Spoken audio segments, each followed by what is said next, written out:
This is the video on managing item type in branch.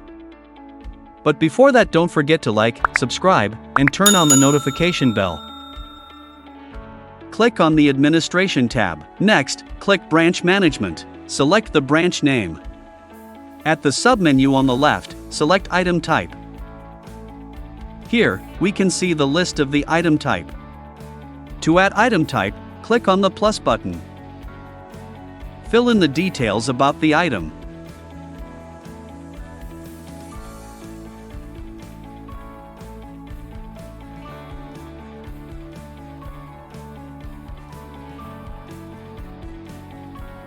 To add another item, click Add New Item.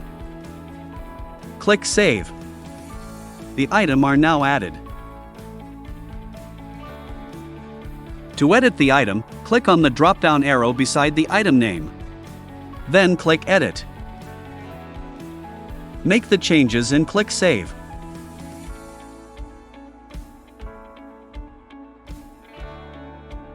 Thank you for watching. Here are some video suggestions that you can also watch.